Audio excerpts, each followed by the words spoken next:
So hello, we are back, and I have Ben Bartlett. Had a little technical difficulty, but we're gonna get him situated in just a second. Just a quick FYI: we are not going to make a deadline on submitting content. We'll give people 1 week from today until next weekend to get their content in, and through that, we're really excited to have this narrative being broadcasted. Social justice is an important topic, and it really, really deserves a lot of information, not only from us but from the general public, as they are able to integrate what we're sharing in this, workshop session, with also understanding how to decipher value as well. So momentarily, I'll be having Ben jump on in just a second. Um, and I'm really excited about Ben. Ben is a councilman in Berkeley, California. Berkeley is very known for UC Berkeley, but is also a community. And Ben is a native of Berkeley, and he's essentially been a very, very prominent person in that area. And as not only a councilman, but someone that's actually from Berkeley originally, he's passed the George Floyd bill or act, which he could talk a little bit about, and he'll also be sharing some government use cases with us as well. So just give us 1 second, and I'll get him.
For everyone that's been waiting, we have Ben here with us, and we will get the show rolling now with Ben giving his talk in terms of experiencing this opportunity. So I'll let Ben get set up real quick, and then we'll get going.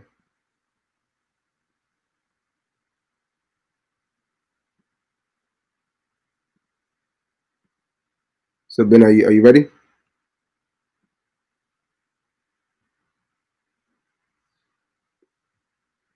Because my video is not working. That sucks. I know. Here I come. 1 second.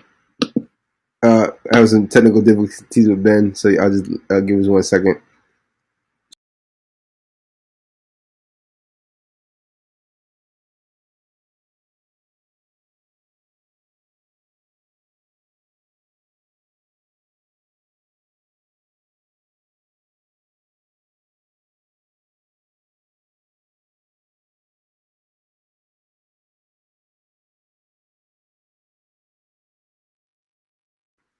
And a quick thing while we're waiting, a great shout out to our partner, Broccoli City. They were one of the key partners in helping us put this event on together. So Broccoli City is a yearly music festival in DC that is for conscious urbanites. So we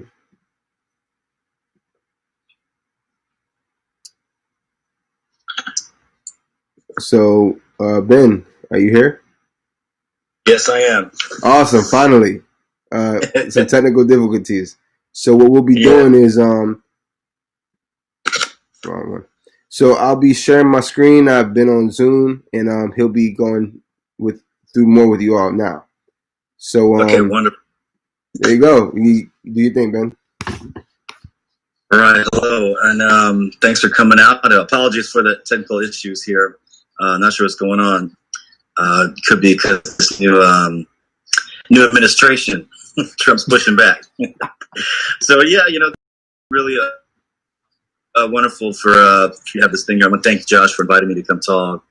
So much when it comes to hacking for justice, if you will, and finding these new ways to open up old systems so that they work more fairly and that they work more justly. Is definitely on the table. It's an integral part of it, as is the marketplace, the business world.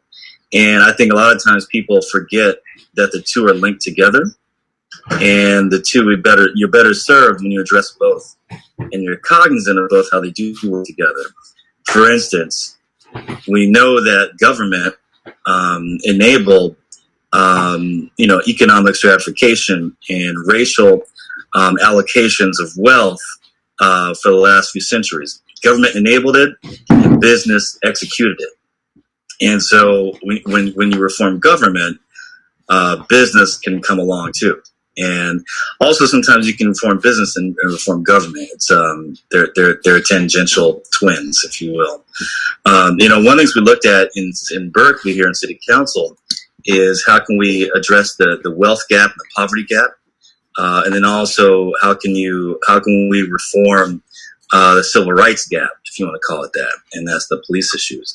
And so on the wealth creation elements, we looked at the field and we saw that people were doing without, and we're just economic tiers below everyone else, and decades and generations below. And so how do we want to do that? Is to get home ownership going, because land ownership is the main key to wealth in America. And so we created a first-time home buyer program, created low-cost starter housing, provide you sell to certain people, and then we also created a special loan reserve fund to fund local businesses who are living in the Black community and to get them a leg up. And then we also went ahead and right now we're launching racial equity in city contracting. So that's a way to ensure that our city contracts a certain portion was spent with Black businesses. And in California, that's illegal under Proposition 209. It's a ban on affirmative action.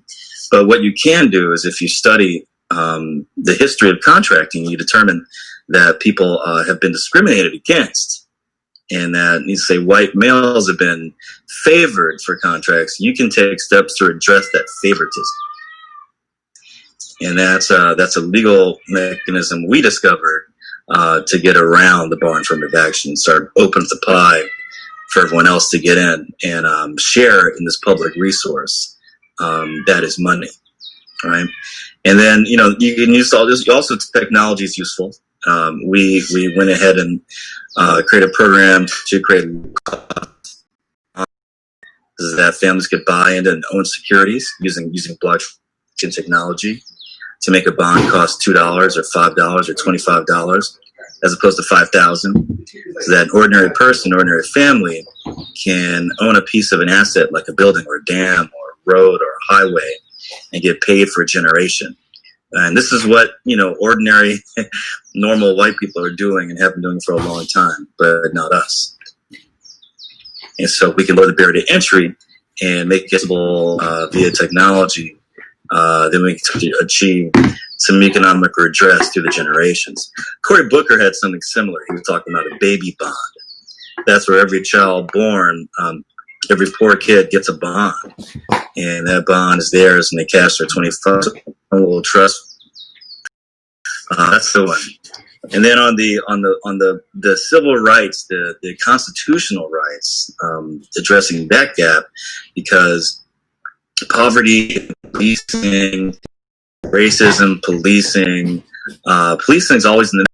That's how you maintain the order that you've been born into. The American caste system is ensured enforcement by police. That's their job, to enforce the caste system. And so, as we're trying to break apart the caste system, let people be more free flowing and be judged by the content of their characters, not the color of their skin.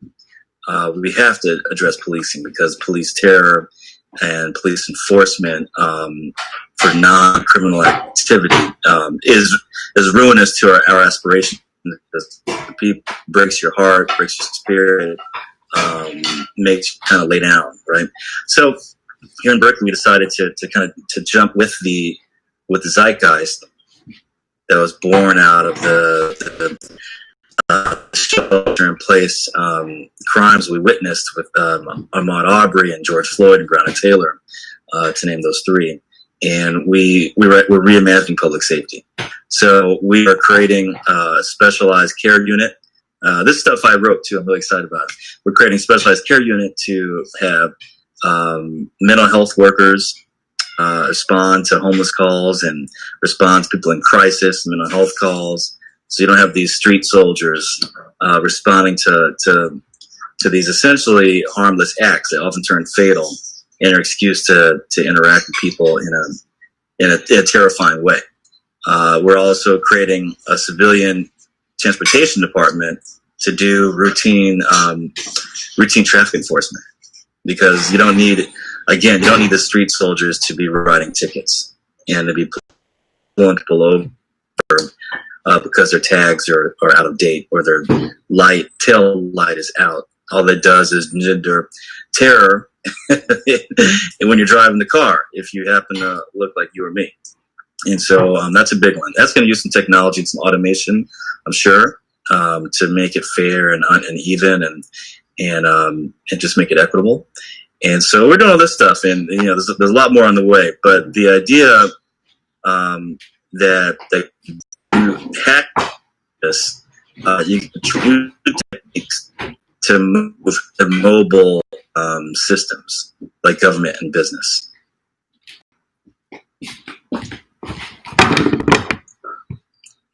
Any questions? Oh, no. I think this was great. Thank you very much for sharing it. We kind of use Discord for all the questions, so feel free to ask questions in there.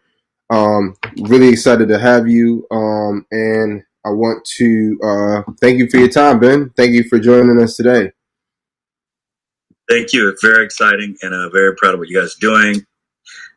This is the future. The future is decentralized, and you can't forget about crypto. Crypto